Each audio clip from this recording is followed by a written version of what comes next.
Tonight we slip into a room where the air tastes of old stone walls and warm candle wax, where the smell of cardamom tea collides with something less pleasant, men who have been hunched over boards for hours, barely noticing how their tunics cling to them with sweat. You're stepping into a Persian chess club of the 16th century, and you probably won't survive this if you make one wrong move, well, socially speaking, at least. The real punishments here don't involve swords or prisons but humiliation, whispered gossip, and the eternal sting of losing to someone twice your age who looks like he might fall asleep mid-game. So, before you get comfortable, take a moment to like the video and subscribe, but only if you genuinely enjoy what I do here. And hey, post your location and local time in the comments. I want to know which corner of the world you're drifting into sleep from. Now, dim the lights, and let's ease into tonight's journey together. You push open a heavy wooden door with iron hinges, and it groans like it resents the effort. Inside, the chamber is not grand, this isn't the royal court, but it's impressive in its own smoky way. Thick carpets stretch across the floor, muffling footsteps. Lanterns swing slightly from chains overhead, their flames drawing crooked shadows that move like ghosts on the walls. Every corner is swallowed by haze, thanks to censers burning slow coils of incense. It smells exotic at first, sandalwood, a whisper of rose, but then you notice the overlay of sweat, unwashed cloth, and the faint aroma of food gone stale. Men sit hunched in small groups, turbans wrapped with varying degrees of neatness, robes in earth tones and jewel shades pooling around them as if the fabric itself is trying to hide their feet. At the center of each circle rests a chessboard, heavy and important, as though it were the real king in the room. The players' faces glow in the firelight, beads of sweat catching the shimmer, their eyes locked not on each other but on the carved little army before them. When you take your first step inside, every head flicks up for just a heartbeat. You are weighed and measured in a glance. Your robe, too plain. Your sandals, dusty from the street. The fact that you paused instead of gliding confidently to a cushion, a dead giveaway that you don't quite belong yet. Still, no one shouts at you to leave. They simply look back down, as if deciding you're not dangerous, just another curious intruder. A young servant, barely taller than the table he's carrying, shuffles past, balancing a tray of steaming copper cups. He places them down at the edge of the board where the oldest player sits. The man doesn't thank him. He doesn't even blink. His eyes remain locked on the board, lips moving silently as though reciting poetry to the rhythm of pawns and bishops. It's not until his opponent makes a move, a knight leaping in that odd L-shaped stride, that he lifts the cup, sips, and sets it back down without spilling a drop.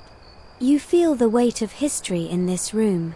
The Safavid dynasty rules Persia, a time of cultural flowering, of miniature paintings, dazzling carpets, and strict rules of etiquette. Chess, called shatranj here, isn't a game you just dabble in, it's a language, a performance, sometimes even a weapon of reputation. The men around you aren't just playing, they're fencing with symbols, one pawn at a time. The walls are bare stone, but every so often you catch sight of embroidered hangings draped to soften the look.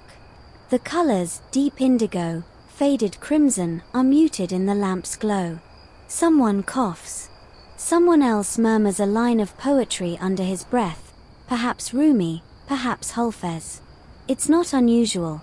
Persian clubs often mingled literature with gaming, because after all, what's the point of victory if you can't describe it beautifully afterward?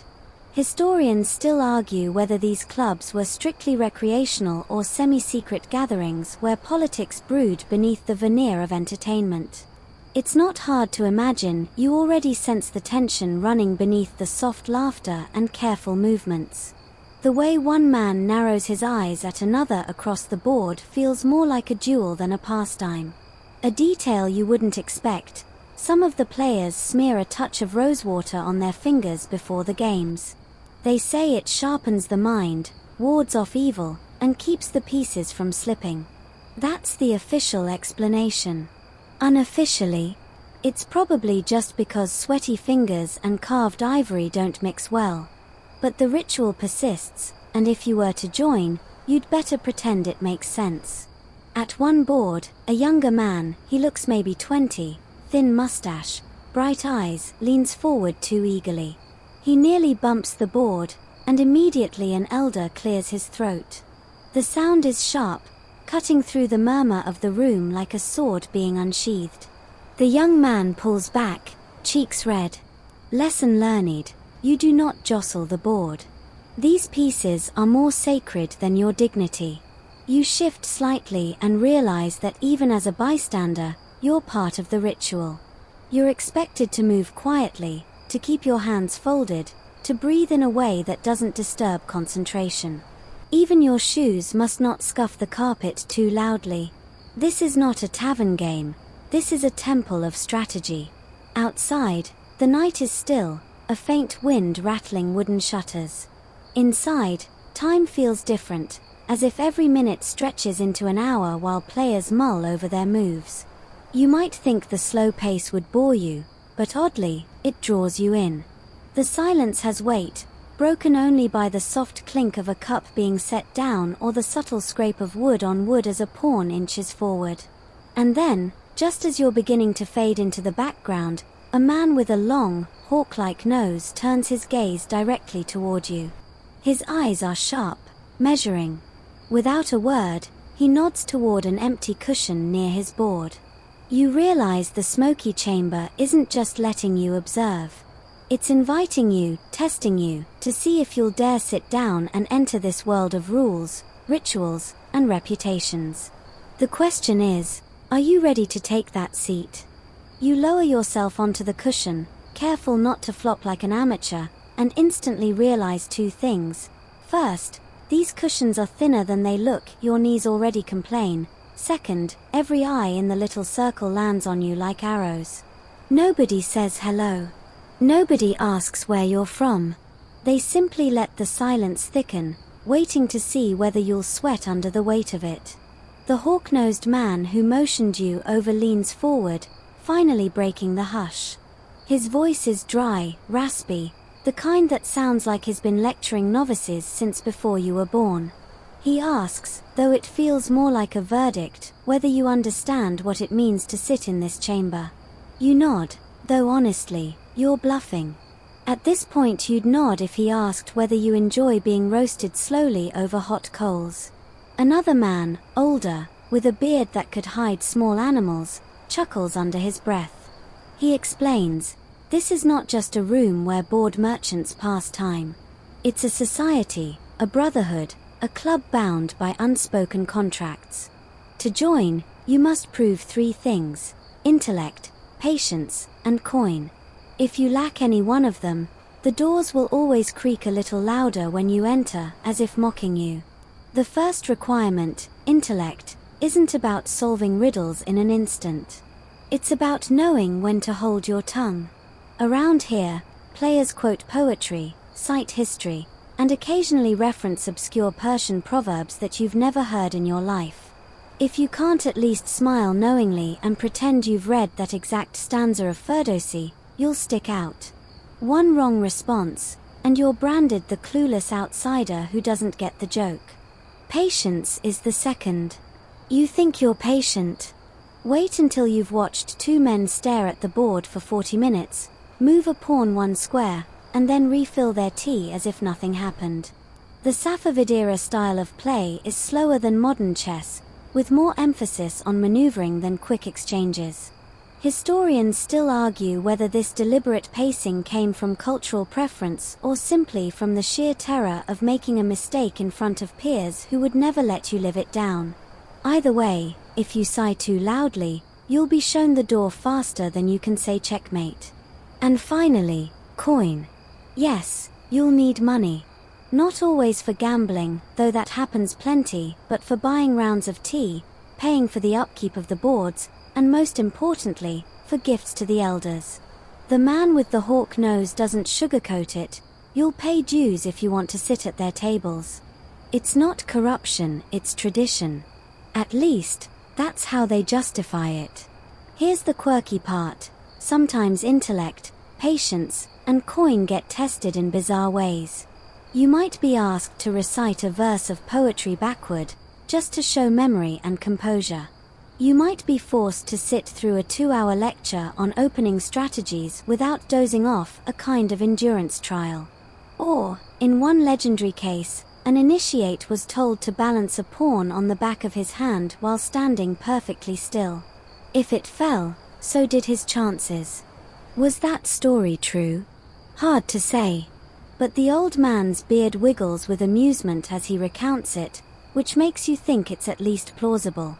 Someone slides a small brass dish toward you. On it, 3 polished stones. Your test, the hawk-nosed man says. You're supposed to choose one stone and hold it in your palm while keeping your eyes on the board. The point, you're told, is to prove you can focus on the game while ignoring the nagging thought that one of the stones has been cursed. You glance down. Do they look cursed? They look like rocks from the street.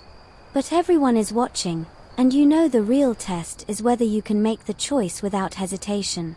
So, you pick the middle one. Your hand closes, and a few men exchange subtle nods. Congratulations, you've passed stage 1, bluffing confidence. In the background, a new match begins. The sound of pieces clicking against wood fills the room again. The oldest player, with sleepy eyes and the kind of authority that requires no speech, gestures for you to watch closely. He's not testing you directly, but you can feel it. Every flick of his hand across the board is another silent question. Are you attentive? Are you respectful? Do you understand that this game is bigger than you? One man mutters something about how newcomers rarely last long. Another whispers back that maybe you'll surprise them. You pretend not to hear, because patience, remember? But inside, you're half tempted to shout, "I'm still here, aren't I?" Instead, you just adjust your cushion and keep your gaze locked on the board. There's also an odd superstition tied to membership. Some believe that the ghost of a long-dead grandmaster still lingers in these rooms, watching. If the lamp above you flickers, it means he disapproves. Tonight, naturally, it flickers just as you adjust your robe. Several men glance up at the lamp, then at you. No one says anything, but the implication hangs in the smoky air. Careful, newcomer. Eventually, the hawk-nosed man leans back and folds his hands. You may stay, he says, as if he's granting permission for you to keep breathing. But there's a catch, there's always a catch. Your true test comes later. For now, observe. Listen. And remember the rules, for they are older than you, older than me, perhaps older than this city itself. The words land heavy, and you realize you're no longer just a curious visitor. You've been marked as an initiate. You're in. At least for now. You think you're safe now, sitting there with your cursed pebble in one hand and a new title of initiate stamped invisibly across your forehead. But of course, the club doesn't let you off that easily. One of the men clears his throat in a way that suggests something important is about to happen, and suddenly you're the focus of every eye in the chamber again. It's time for the next layer of scrutiny, not your brain, not your patience, not even your coin, but your very appearance. The hawk-nosed man gestures with a finger, slowly dragging it down the length of your robe, as though his glance could slice you open. Dress and demeanor, he mutters, like an executioner announcing the charge. You quickly become aware of every wrinkle in your tunic, every speck of dust clinging to your sandals, and the way your sash is tied, not too crooked, but crooked enough to mark you as a man who dressed in haste. In the world outside, this might pass unnoticed. Here, it is the equivalent of turning up at a royal banquet with cabbage in your teeth. See, in the 16th Century Persian club, your clothes tell your story before you ever move a pawn. Velvet means wealth. Brocade with tiny stitched birds. That suggests a family tied to artisans or poets. A turban wrapped with perfect symmetry screams dignity and self-control. Yours, Well, let's just say historians still argue whether common folk ever wrapped turbans this haphazardly, or if you're just unlucky tonight. Either way, the elders notice. But it's not only the fabric. The way you sit, back straight, knees angled just so, signals respect. Slouching would be an insult. Crossing your legs carelessly would mark you as uncultured. Even the placement of your hands matters. Too fidgety, and they'll think you're nervous. Too stiff, and they'll assume you're arrogant. The sweet spot is somewhere between monk in meditation and cat pretending not to want attention. Good luck finding it. And demeanor, demeanor. The Persians valued courtesy to a level that sometimes feels exaggerated to modern ears. If you smile too much, you're insincere. If you don't smile at all, you're a bore.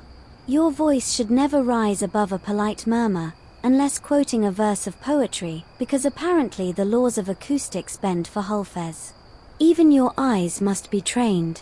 Staring too intently at a piece could be interpreted as desperation. Looking away too often could suggest distraction. One player once got mocked for blinking excessively, earning the nickname Lantern in the Wind. That stuck for decades. The quirky bit. Some men add deliberate touches to their clothing as psychological weapons. One player always wore green silk slippers, claiming they were blessed by a Sufi saint. Another tucked a peacock feather into his turban, insisting it gave him clarity of thought. Did it work? Probably not. But intimidation comes in many forms, and if you sit across from a man dressed like he raided a mythical aviary, you start second-guessing your moves. Meanwhile, servants drift through the chamber with trays of tea, figs, and pistachios, their own clothing plain, their eyes downcast. They're invisible, and yet they enforce the silent rules. If a servant dares to glance at a board too long, a player might scold him for stealing strategy. And yet, everyone knows those same servants gossip the moment they step outside, spreading tales of who slouched, who snapped, who dared scratch his nose mid-game. Your reputation leaves the room before you do.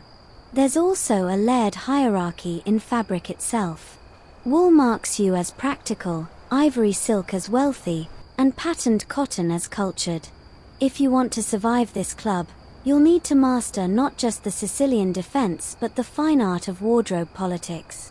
And yes, they notice the little things, like whether your sash tassels brush the floor or not. Historians still debate whether these dress codes were rigid rules or just exaggerated by later storytellers trying to make the era seem more dramatic. Maybe. But as you sit here, watching eyes dissect every crease in your robe, you're inclined to believe the strict version. One old man, his beard the color of ash, leans close enough for you to smell the cloves on his breath. He whispers, "Even the way you lift a pawn will tell us who you are." And you believe him.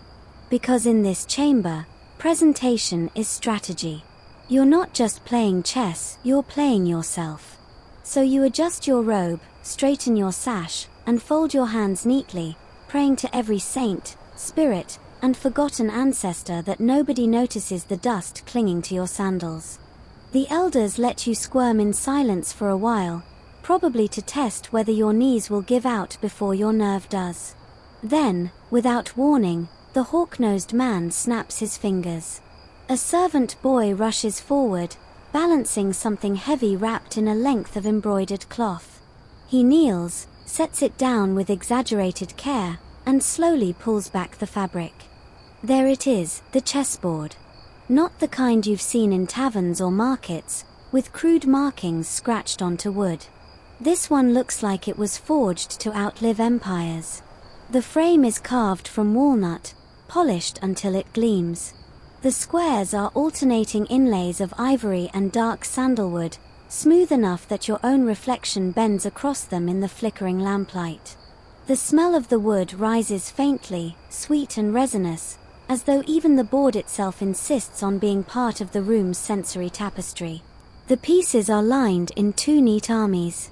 Each pawn is a squat little cylinder capped with a tiny dome, simple yet elegant. The The rooks resemble squat towers, their tops notched as though to suggest battlements. Bishops carry delicate fluted shapes, somewhere between a tulip and a spearhead. Knights, unlike the horse heads you know from modern sets, are represented as abstract curves, just enough of a suggestion that your mind fills in the rest. The queen is taller, slender, with a slight flare at the top, almost like a lotus blooming. And the king wears a crown of carved ridges so detailed you wonder if some craftsman went half-blind perfecting it. Each piece feels heavier than it looks. You're told the ivory was taken from elephants brought across the Indian Ocean trade routes, while the sandalwood was shipped from forests further east. There's pride in that fact, the way a modern collector might brag about owning something limited edition. Here's a mainstream historical fact for you. Chess, or shatranj as Persians called it, had been around for centuries by the 16th. It traveled from India, through Persia, and into the Islamic world before finally seeping into Europe. By the time you're sitting in this club, shatranj has already been considered a noble pursuit for generations, practiced by scholars, courtiers, and the occasional ambitious merchant. But the quirky part? Some of these boards doubled as storage boxes. Hinged at the middle, they could fold up neatly, the pieces stored inside, perfect for travel or for concealing wagers when certain religious authorities frowned on gambling. The one before you doesn't fold. It's a permanent fixture, like an altar. And the men treat it as such. The hawk-nosed man gestures toward the board. This, he says, is where truth is revealed. His tone makes you wonder if he's talking about chess or Judgment Day. You resist the urge to crack a joke about truth usually being revealed when I spill tea on my shirt, because one glance around the solemn faces convinces you no one here is ready for stand-up comedy.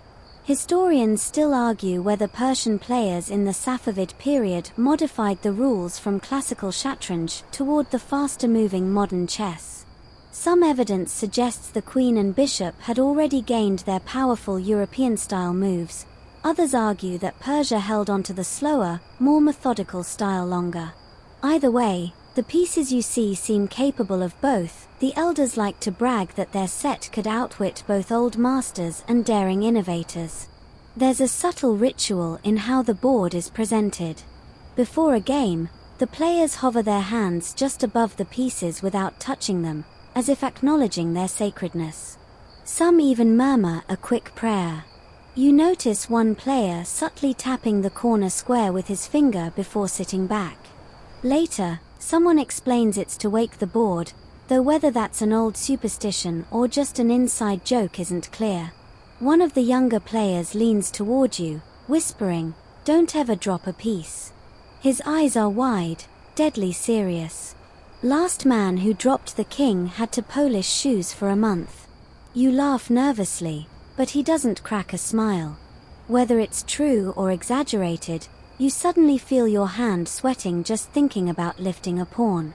The hawk-nosed man picks up the king, holds it in his palm, and lets the lamplight catch its carved ridges. "Here," he says, "is what we defend. Not ivory. Not wood. Not even pride. We defend our minds." Then he sets it down with the precision of a surgeon, and the whole circle exhales quietly as though relieved the piece has survived the demonstration. It's at that moment you realize something unnerving. The board is more than a game. It's a mirror. Sit long enough, and your flaws, impatience, vanity, distraction, will show themselves square by square. That's what these men have come to see. Not just whether you can win, but whether you can survive your own reflection staring back at you in ivory and wood. You don't touch the board yet. You're not invited. But it's already staring at you, and you know your time will come. The chessboard gleams between the players, but you quickly realize that the board itself is only part of the theater. Where you sit, on which cushion, at what distance, at which angle to the board, carries meaning. You thought you'd slipped into a game club. Turns out, you've stepped into a miniature court, where furniture placement says as much as the pieces themselves. When the elders motion for you to shift, You shuffle carefully, afraid of brushing against anyone's robe. They direct you toward a cushion slightly behind the hawk-nosed man, a place that signals, newcomer, tolerated but untested. Not in the front, not dead center, not even at the board's flank. You're in the shadows, but that's better than being left to stand in the doorway like a servant. The oldest member, the one with half-shut eyes who looks permanently halfway to a nap, reclines against the broadest cushion, raised just a little higher by a rolled carpet beneath. That's no accident. His place is elevated, signaling that experience, not just victories but decades of showing up, earns you physical altitude. You almost laugh at the idea that status here is measured in inches of upholstery. Then again, in your own time, office politics work the same way. Who gets the bigger chair, who claims the window seat? Some things never change. Mainstream historical fact: in Safavid Persia, seating arrangements weren't trivial. Whether in palaces, gardens, or private gatherings, one's position reflected rank and honor. To sit higher or closer to the host was both a privilege and a statement. In this chess chamber, the same principle applies. The hawk-nosed man, clearly one of the stronger players, sits opposite the old master, a place of equal tension. Their rivalry practically charges the air.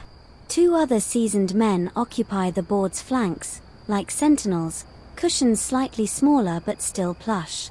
Then come the younger or less accomplished members, orbiting outward like moons around a planet. Spectators, initiates, servants, they form the last layer, pressed against the stone walls or crouched on folded legs.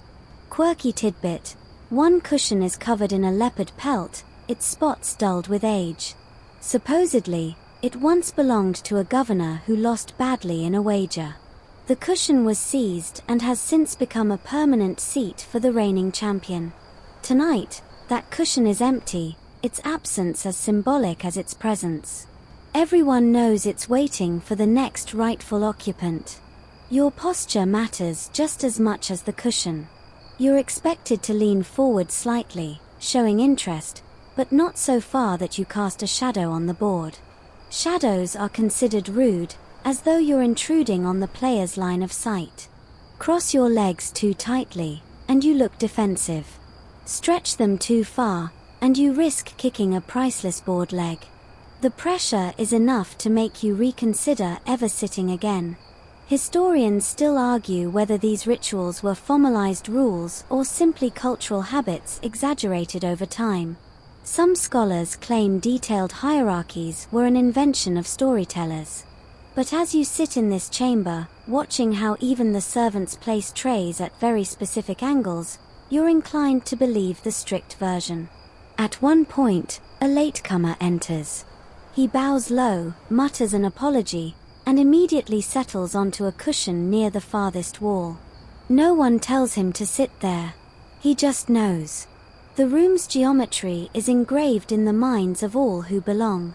Break it, and you break the unspoken order. Your own placement, behind the hawk-nosed man, comes with a hidden meaning. You're technically his shadow.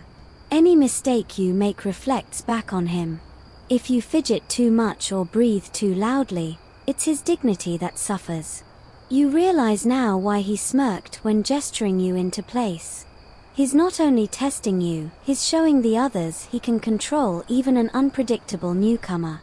One of the younger men across the board adjusts his sash and mutters, "I sat in that spot once." 3 weeks later, I was still called the hawk's tail. The others chuckle softly, though without much warmth. It's a reminder, placement can scar your reputation just as much as a blunder on the board. By now, your legs are going numb from sitting too still, but you dare not shift. The hierarchy of cushions presses down on you as heavily as the smoky air. You wonder whether you'll ever rise from this shadowy perch or whether you'll be stuck here, forever the man who sat quietly behind another's glory. The cushions have been arranged, the board gleams, the pieces wait. But nothing happens right away. You half expect the hawk-nosed man to seize a pawn and slam it forward, dramatic and fast. Instead, he folds his hands, lowers his head, and waits. The whole room tilts into stillness, like everyone is holding a collective breath. And then you hear it, the sound of poetry. One of the younger men, seated near the wall, begins reciting in a low, melodic voice. His Persian lilt carries the verses like incense smoke curling through the chamber. It's Hulfez, maybe, or Sadi. You can't quite follow every word, but you catch fragments about the fleeting nature of life, the deceit of power, the beauty of patience. At first, you're confused. Isn't this supposed to be chess? But then it dawns on you. This is the opening ritual. Here's your mainstream historical fact. In 16th century Persia, poetry was everywhere. Scholars, courtiers, even soldiers quoted it daily. Chess clubs were no exception. Games began with verses, setting a tone of refinement and gravitas. This wasn't just recreation, it was theater, philosophy, and a test of whether you could hold a mood as steadily as a strategy. When the poem ends, servants step forward, carrying trays of porcelain cups filled with steaming black tea.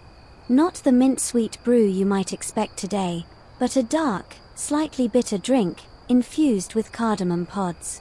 Each cup is placed carefully, beginning with the oldest man and spiraling outward according to rank. Nobody touches their drink until the last has been served. Then, in near-perfect unison, everyone lifts, sips, and sets their cup down with an audible click. You try not to spill yours.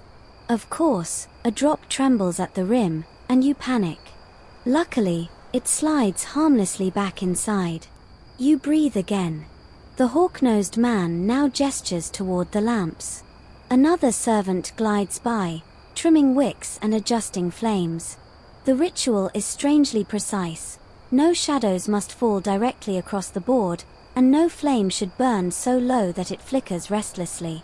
The light has to be balanced too much, and the ivory pieces glare, too little, and the sandalwood ones vanish into gloom. It's as if the room itself demands fairness before the first move is made.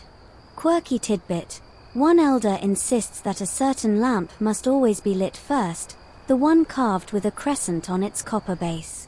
He swears it brings good fortune. Others secretly believe the lamp is cursed, since its glass is chipped and occasionally sputters out. But the ritual persists. No one dares break tradition, whether from faith or fear of ridicule. The air thickens again with incense, this time frankincense mixed with rose petals. You wonder how anyone can think straight in this perfumed fog, but then you notice. The players inhale deeply, almost ceremoniously, as though sharpening their senses through scent. Maybe it's not distraction, it's focus. Only after all this, the poem, the tea, the lamps, the incense, does the hawk-nosed man finally reach toward the board. He touches a pawn, holds it for a moment as though weighing the entire future of Persia in that one piece, and then nudges it forward a single square. The room exhales. The game has begun. Historians still argue whether these elaborate rituals were widespread or limited to elite clubs. Some evidence suggests ordinary merchants played casually in tea houses with little fanfare, while noble circles, like the one you're in now, layered ritual on ritual until the act of moving a pawn became half sacrament, half spectacle. You're struck by the contrast. Outside, the streets of Isfahan might be bustling with vendors shouting prices, camels snorting, children running wild. In here, every move is framed by silence, poetry, and the faint crackle of lamp flames. The chessboard becomes its own world, and the ritual's the key that unlocks it. And as you sit there, tea cooling in your hand, incense pricking your eyes, you realize, the game has already swallowed you, even though you haven't touched a piece. The pawn has been moved, and you expect the game to accelerate. Instead, the pace remains glacial, deliberate, like watching a snake uncoil one slow loop at a time. You learn quickly that in this chamber, chess isn't just a contest, it's a ritualized dance. The hawk-nosed man rests his hand near the board but doesn't touch anything. His opponent, the sleepy-eyed elder on the raised cushion, narrows his gaze at the pieces as though waiting for them to confess secrets. The silence stretches so long that you begin counting your own breaths, certain you'll collapse from suspense before a knight ever moves. Mainstream historical fact: the version of chess in Persia, shatranj, prized patience above all. Unlike today's high-speed, clock-driven matches, games often lasted hours, even days. Commentary from the time praised not flashy attacks but steady maneuvering, each piece nudged into position like soldiers in a drawn-out siege. Victory wasn't about surprise, it was about inevitability. The elder finally lifts a knight. Not the horse head you're used to, but a curved, abstract piece. He taps it once against the board, a gesture so faint you almost think is signaling, and then sets it down in its odd L-shaped stride.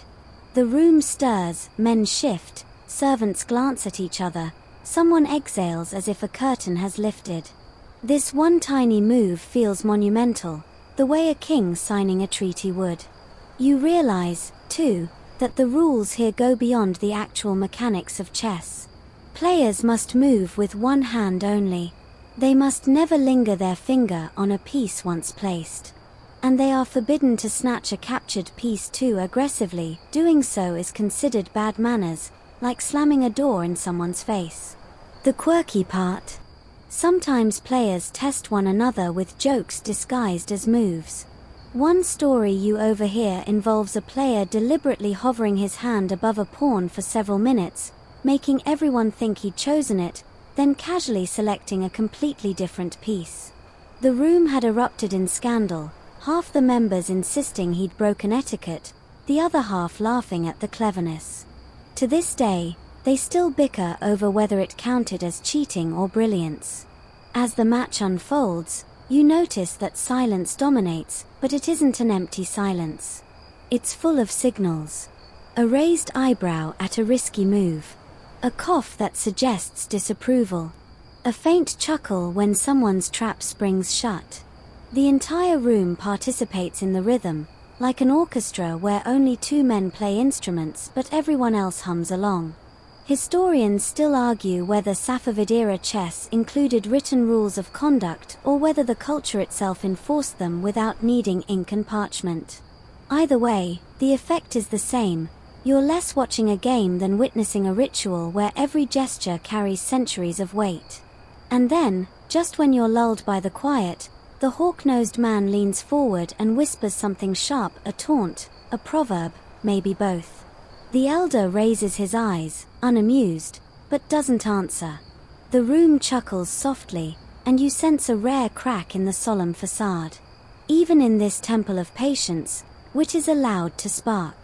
It dawns on you, the true rule of play here is balance. Balance between patience and daring, between silence and humor, between the wooden seriousness of the pieces and the warm pulse of the men who move them. Stray too far in one direction, and you'll be judged, maybe not by words, but by 1,000 little glances that add up to exile. The pawn army waits, the bishops linger, the rooks guard their corners, and you sit frozen in the smoky air, realizing that this isn't just a game board. It's a stage. And sooner or later, they'll shove you onto it.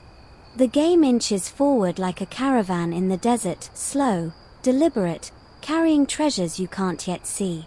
By now, your body aches from sitting too rigidly, but you don't dare shift too much. The room feels like it might scold you for creaking a knee. And then, just when you're certain you'll sink into incense-induced sleep, a ripple of tension travels through the chamber. It's time for the record keeper to stir. Every serious club has one. He's seated just behind the players, cross-legged on a carpet with a wooden tablet balanced across his knees. His stylus scratches faintly as he notes each move. Not in modern chess notation, of course, that won't be invented for centuries, but in a descriptive script. He writes out phrases like, "The horse leaps before the king's guard," or, "The vizier shadows the pawn." It reads more like poetry than instruction manual, yet somehow captures the rhythm of the battle. Mainstream historical fact: in Safavid Persia, games of shatranj were often chronicled, especially when played by nobles or scholars. These records became teaching tools, circulated like rare recipes, showing not just the winner but the elegance or folly of each move. To study them was to gain a kind of tactical literacy, a passport into higher circles of wit. The record keeper pauses now and then to dip his reed pen in ink, and when he does, he tilts his head as though listening to music. Maybe he's rehearsing how to phrase the move with the most flourish. One quirk: sometimes these recorders slipped in jokes or sly critiques disguised as description. Imagine reading, "The knight bravely advances, though perhaps his master was blinded by too much wine last night." Scholars today still argue whether these barbs were tolerated or ignored out of politeness, but either way, it shows the recorder had as much personality as the players. And speaking of scholars, here's where the open debate comes in. Historians still argue whether these recorded games were meant primarily as instruction or as performance pieces to impress patrons. Some insist they were genuine teaching texts, a way to train future players. Others argue they were closer to vanity projects, where wealthy men wanted their victories immortalized with the flair of epic poetry. The truth is probably both, because in this club, every pawn feels like a potential bard stanza. The record keeper's tablet is not the only form of memory, though. The spectators murmur among themselves in half-whispers, rehearsing moves as if gossiping about scandal. If he shifts the vizier now, the elder is doomed. Ah, but look, the rook waits like a hawk. You catch phrases that sound like proverbs, tiny lessons hidden in commentary. It's chess, yes, but it's also philosophy disguised as board play. Quirky tidbit: one servant leans so far forward in curiosity that his turban unravels slightly, and he panics, fumbling to ready it before anyone notices. The hawk-nosed man notices, of course, but instead of scolding, he cracks the faintest smile.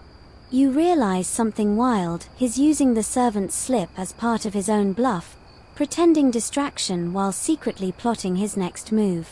Even the tiniest accident can be folded into strategy here.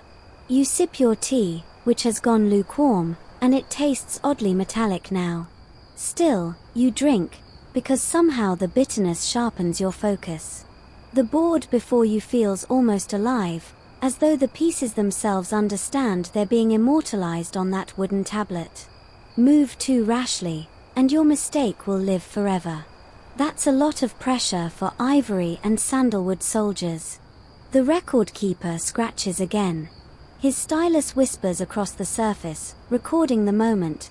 The rook slides forward, the knight pivots, the vizier hovers with quiet menace. You don't know how this game will end, but you know it won't disappear. It will linger, etched in ink, a fossil of thought and patience. And when future players study it, they'll argue over what mattered more: the victory, the artistry, or the audacity to play at all. And as you sit there, dizzy with incense and tea, you realize you're already part of the story too.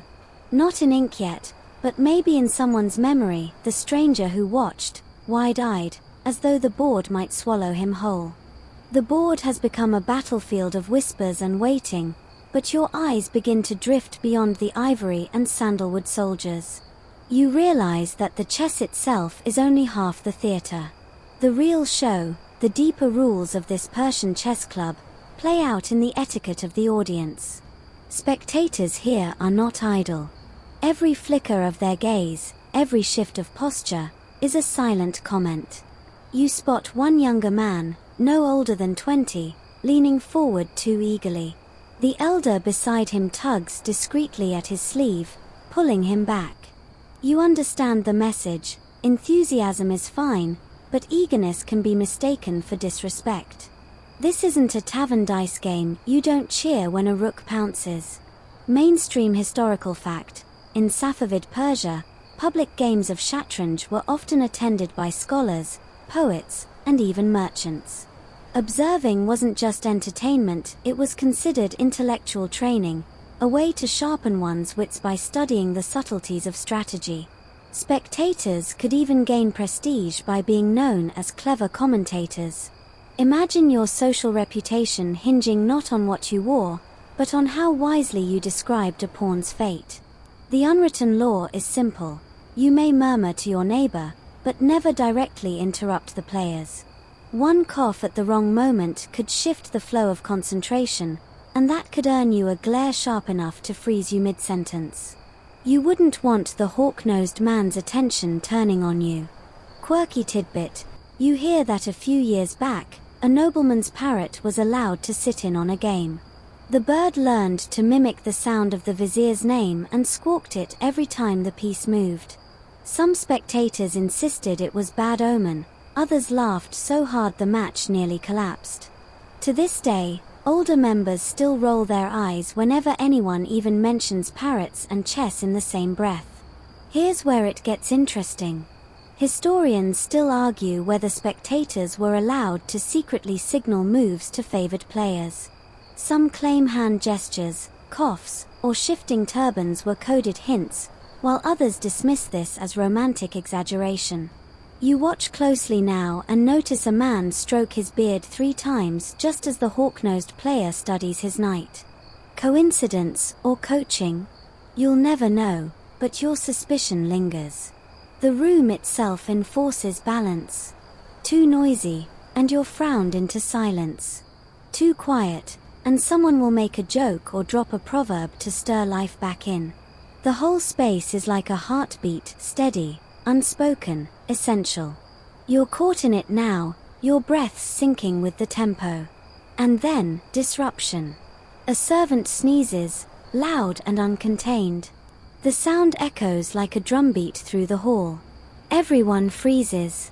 The elder raises one eyebrow, the hawk-nosed man squints dangerously, and for a moment, you swear the whole game will collapse under the weight of this accidental percussion. But then, the elder chuckles, just a small, dry laugh. The tension shatters. The spectators exhale as one, and you almost giggle with relief. The servant bows so low his forehead nearly dents the carpet, but no punishment comes. Instead, the sneeze becomes a new proverb on the spot. A sneeze may shift a king. That's the rule you begin to grasp. Etiquette here isn't fixed, it's alive, flexible, shaped by consensus. Break it badly enough, and you'll be exiled. Break it cleverly, and you might invent a new tradition. The balance is as delicate as the pieces themselves. You glance around and realize how much energy it takes just to sit as a spectator in this world. No yawns, no fidgeting, no spilling tea. You're as much part of the ritual as the record keeper or the players. And in some strange, heavy way, you realize that tonight, you're not just an observer, you're being observed too. The silence thickens again, the incense coils in slow spirals, and you sit straighter, as though your posture might itself be recorded on that tablet. You've sat still for so long that your knees hum like lute strings. But just when you think the only movement left in you is a quiet groan, the elder waves his hand, and a hush spreads wider than the desert outside. It's the moment everyone waits for, the challenge ritual. When a game nears its climax, or when both players agree the balance has shifted too far, the ritual allows a new challenger to step in. You'd expect a dramatic drum roll, maybe a servant announcing names like a herald, but no. The signal is subtler. A player folds his hands, sets them gently on his knees, and bows his head. It's chess for I retire. Mainstream historical fact. In many Persian circles, formal chess matches weren't single duels but a sequence of challenges, often stretching for hours or even days. Victors stayed on, losers stepped aside. Prestige came not just from winning once, but from enduring wave after wave of challenges. The elder leans back, content. His vizier is cornered, his rook isolated, and though he could drag the game out, he knows better. He bows, gracefully, like someone leaving a banquet while the food still tastes sweet. And instantly, 3 spectators lean forward. But etiquette demands only one may rise. That's where the quirky tidbit comes in. Challengers prove readiness not by shouting or stepping forward, but by reciting a proverb. It must be short, clever, and perfectly timed. Tonight, the youngest among them seizes the moment. He whispers, "The falcon waits not for the pigeon's permission." The line floats into the incense like a dart, and the elder chuckles, acknowledging him. The young man slides forward onto the carpet. He's in. You can feel the crowd's mixed reaction, some pleased by his boldness, others muttering that he's untested. The hawk-nosed player straightens, eyes narrowing with anticipation. The ritual isn't just about skill, it's about theater. And right now, the drama is richer than the tea. Historians still argue whether these rituals were primarily about maintaining decorum or about subtly testing character. Was the proverb a way to keep the atmosphere playful, or a sly exam to weed out anyone too stiff, too joyless for the club's mood? Some scholars claim the lines were chosen in advance, like secret passwords. Others argue they were entirely improvised. Watching tonight, you lean toward improvisation. The way that line landed felt too alive to be rehearsed. The transition happens seamlessly. The board is reset, pieces placed with reverence, and for a moment, it's as though the last game never happened. But the air carries memory.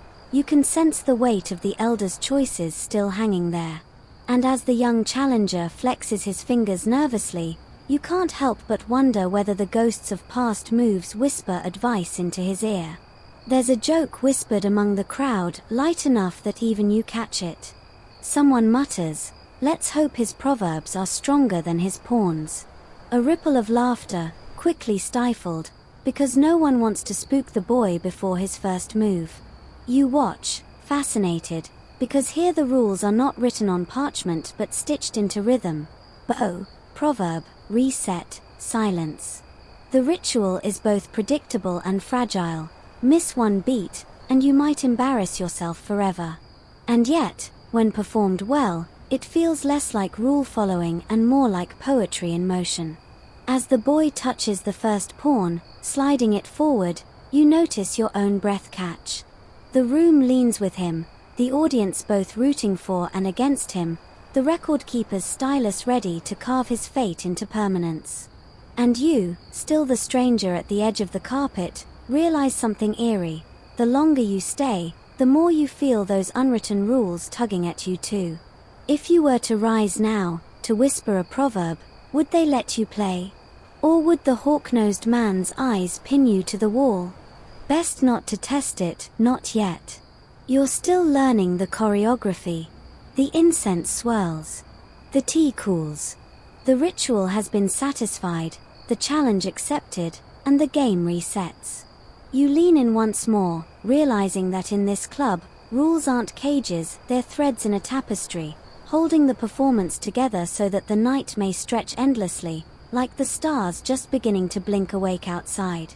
The board gleams with fresh order, and the young challenger sits rigid, palms pressed to his knees like a schoolboy about to recite his lesson.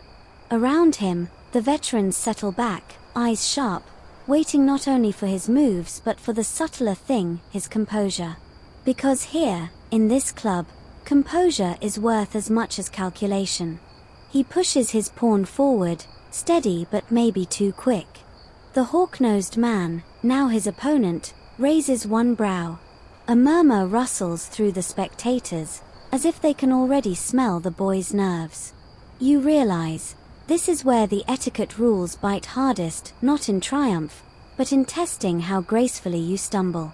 Mainstream historical fact, in Safavid-era Persia, chess wasn't only a pastime but a mirror for a man's self-control. Historical texts describe good players as masters of silence and warn that anger or fidgeting marked a weak mind. Chess was training for the court. If you couldn't stay calm over pawns, how would you hold steady in politics? The boy's hand trembles ever so slightly as he reaches for a knight. A whisper runs through the crowd, but no one dares laugh aloud. Here's the quirky bit. Laughter at another's blunder wasn't strictly forbidden, but it was considered dangerously unlucky. Some believed the evil eye could latch onto the sound, turning a single mistake into a night-long disaster. So, instead, the men disguise their amusement in throat clears, in sudden interest in their cups, in faint sighs that almost pass for boredom. Historians still argue whether this superstition about laughter was really widespread, or just confined to a few courtly circles. Some claim it was nothing but a storytelling flourish invented by travelers. Others point to poems that warn against mockery at the board.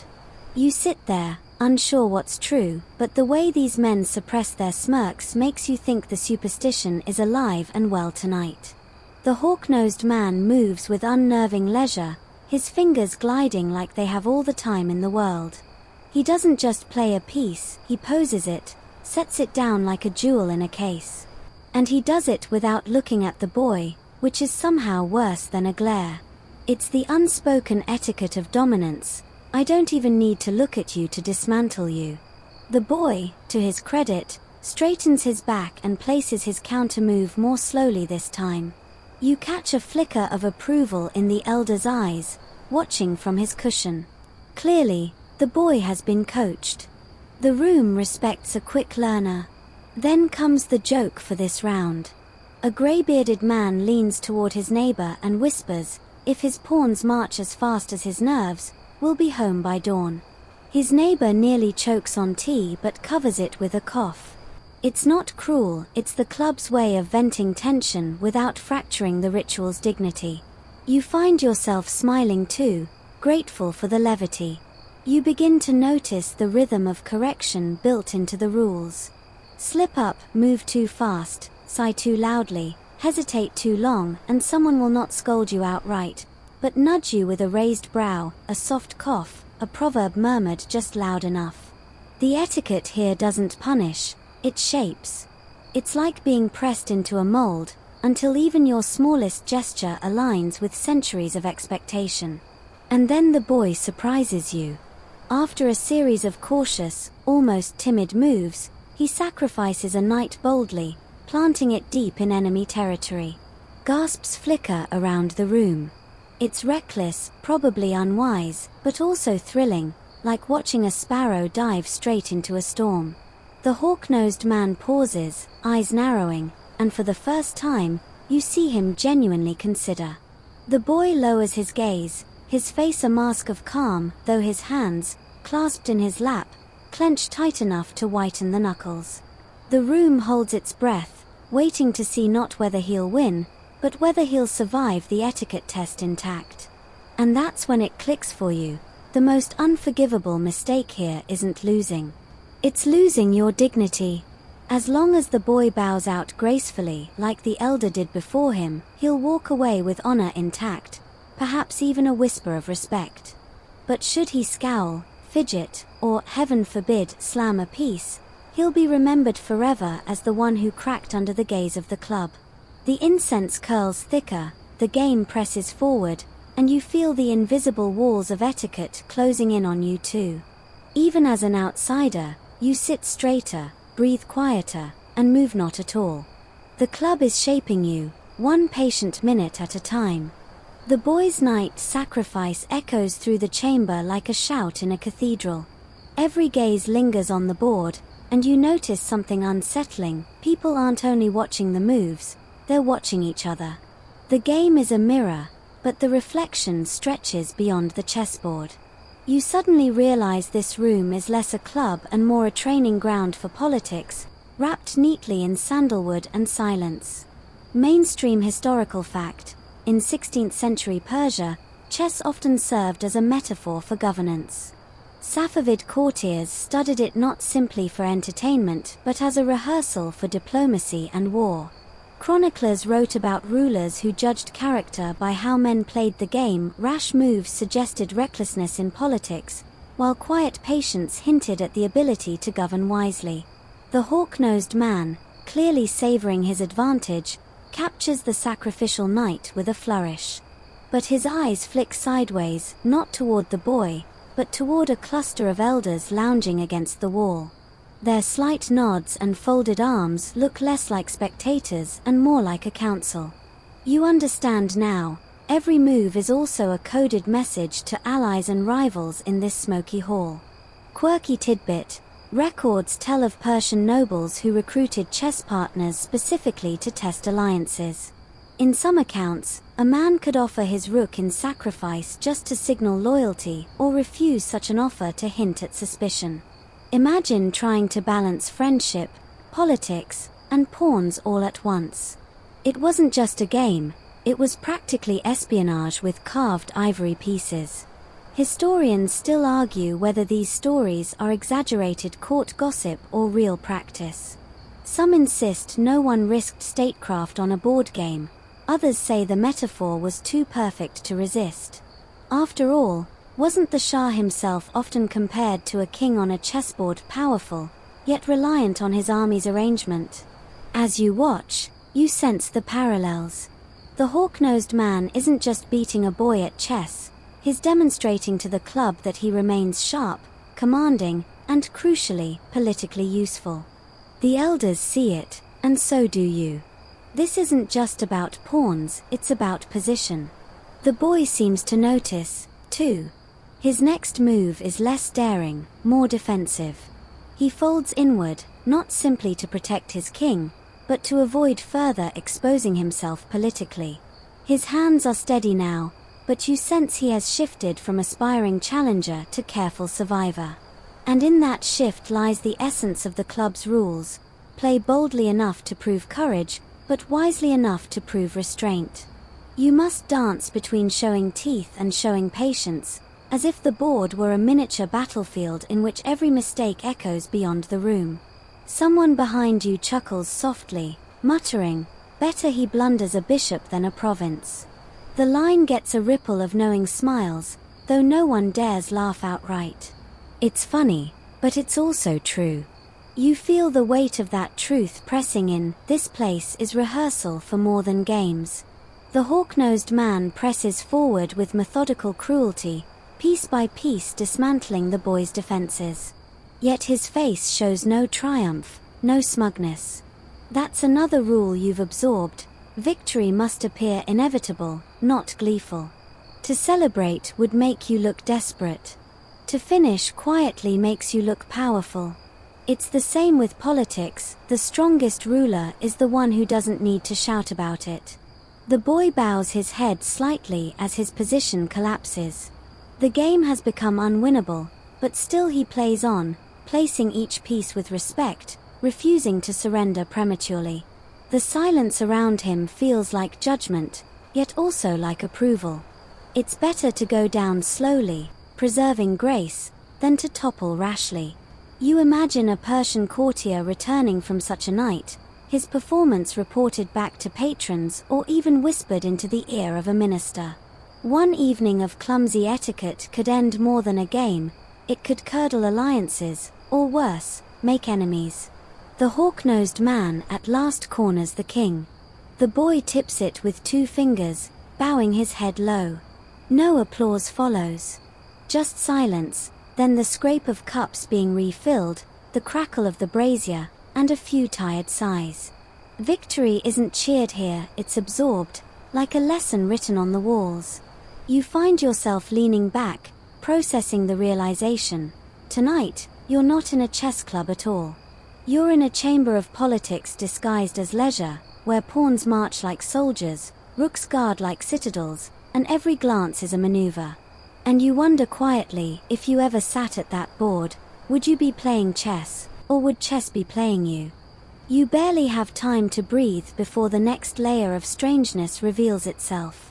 A grey-bearded man shuffles toward the board, carrying not a chess piece but a tiny pouch strung with green thread. He sets it near the pawns as if it belongs there. The hawk-nosed man does not object, nor do the elders. You realize with a start that this, too, is part of the rules, the realm of superstition.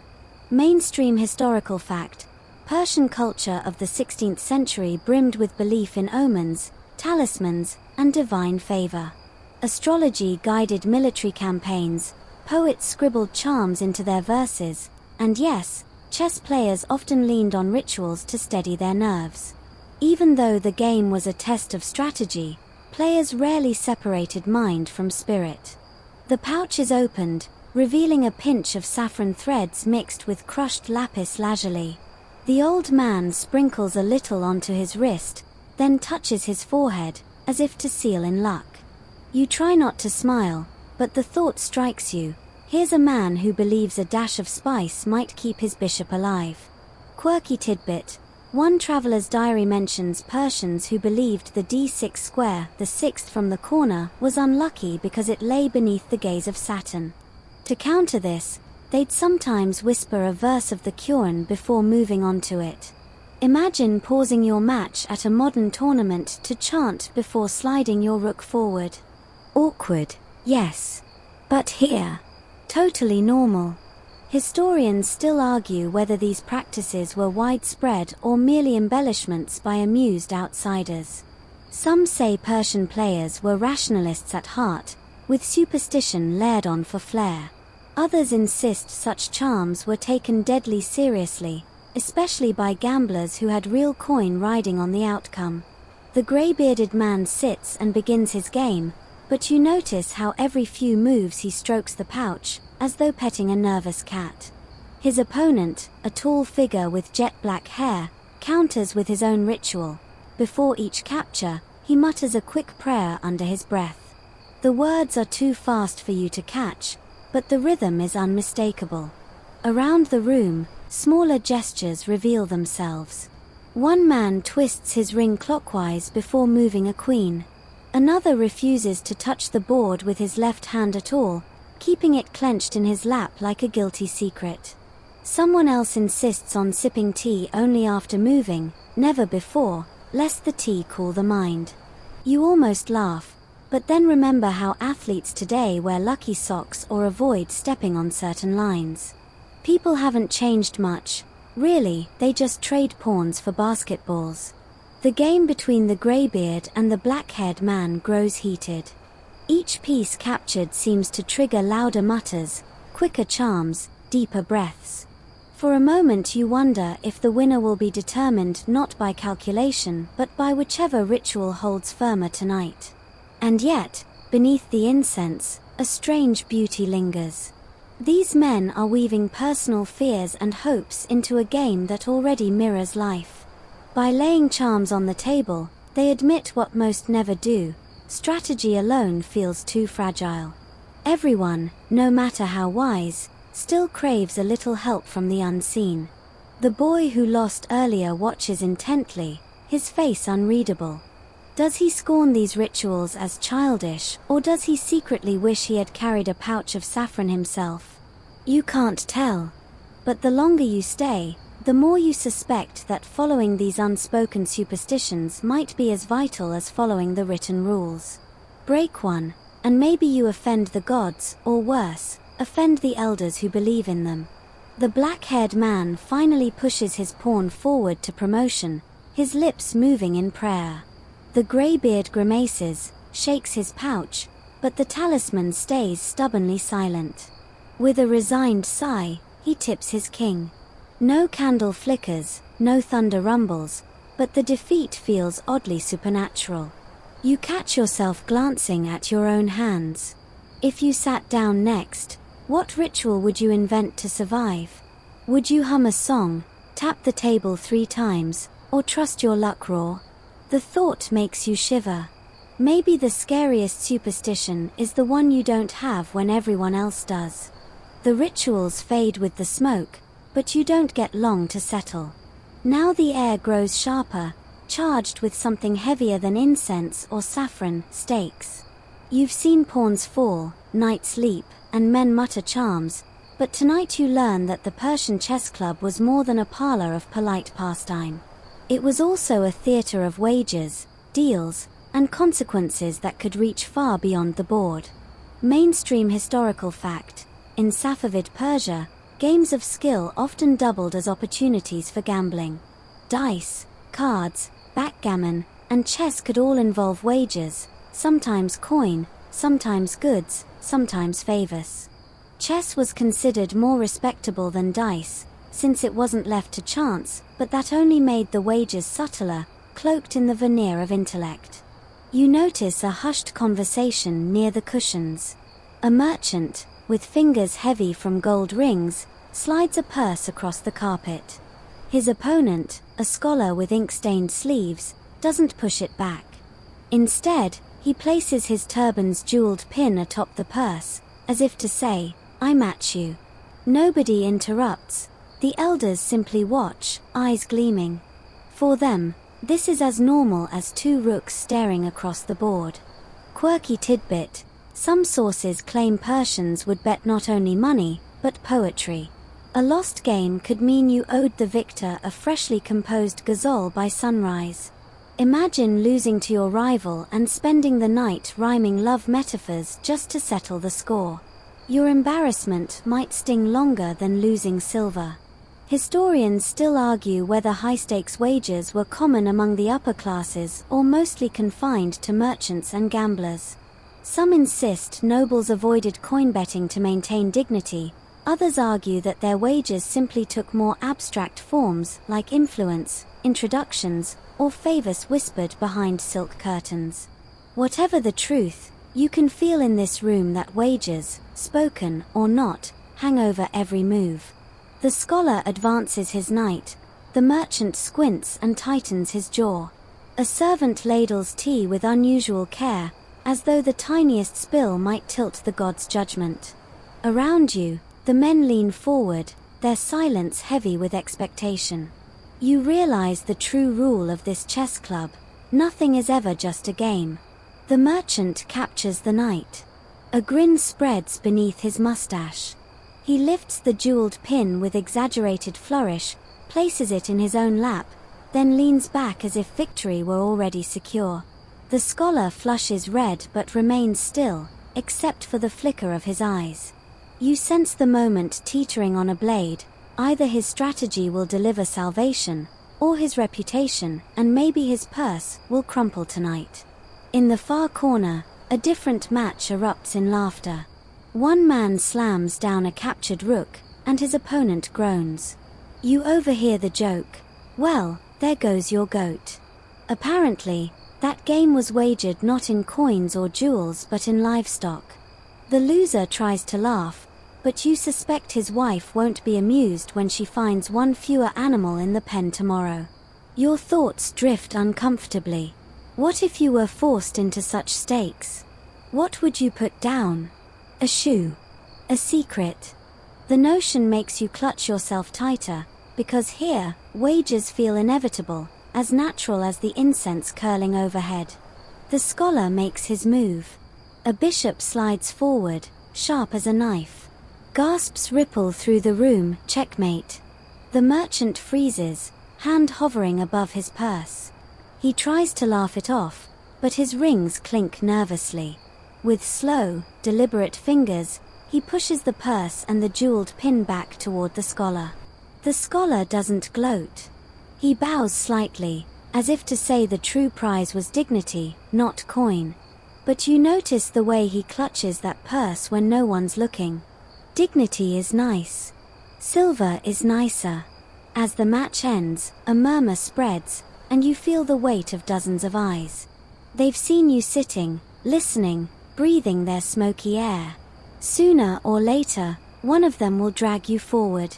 And when they do, it won't be just for practice or courtesy. It will be for something that matters, something you can't afford to lose. The silence that follows the wagered game is heavy, like the stillness after thunder.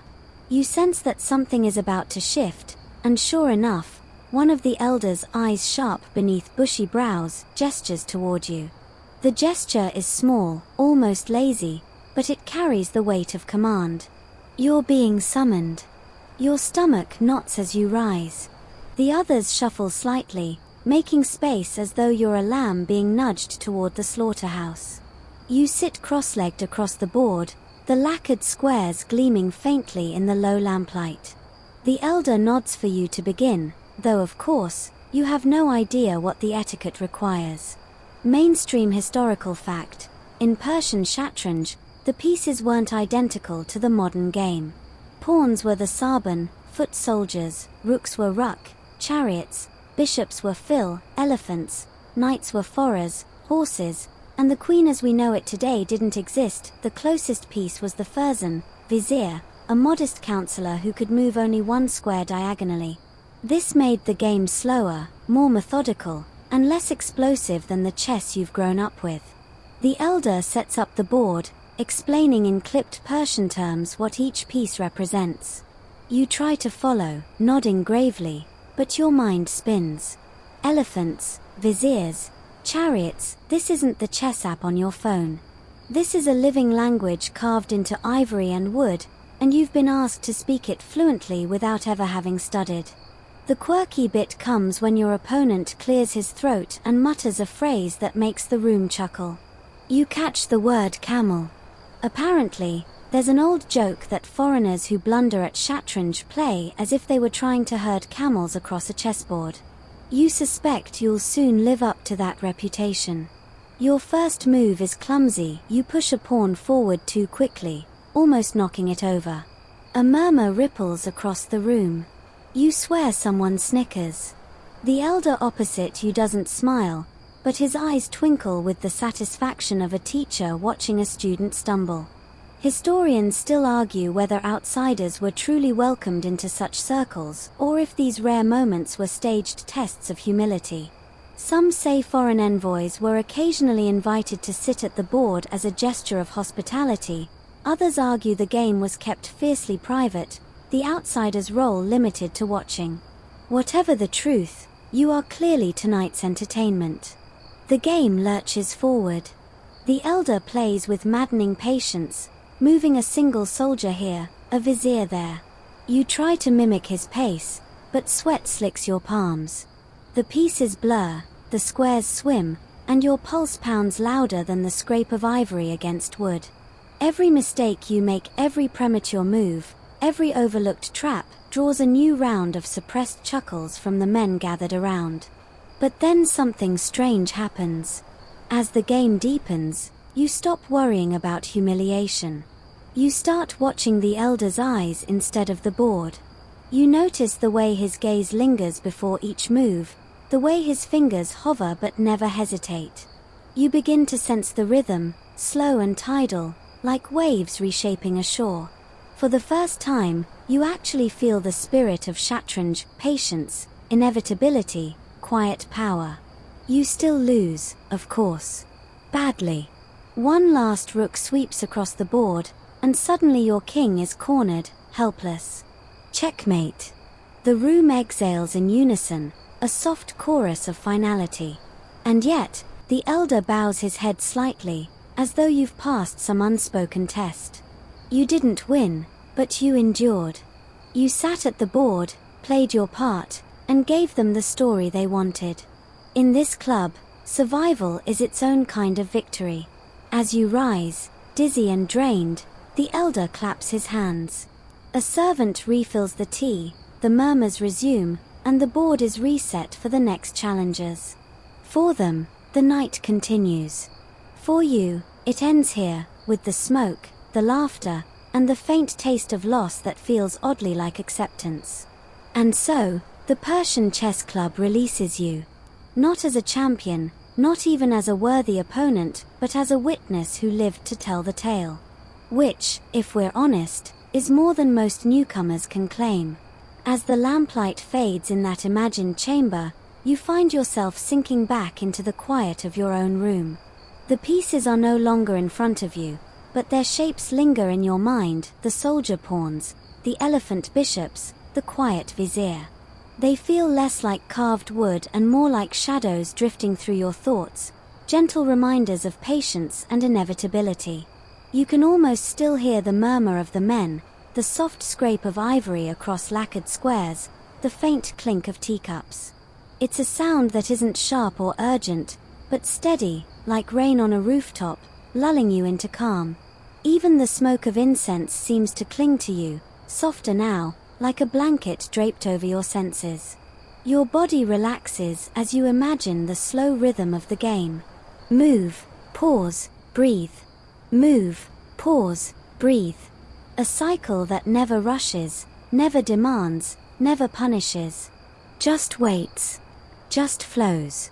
The kind of rhythm that carries you naturally toward rest. The stakes, the wagers, the tense silence, all of it drifts away. What remains is only the calm of the board itself, the stillness between squares, the reassurance that even in a world of pressure and consequence, there are spaces where time slows down and patience is enough.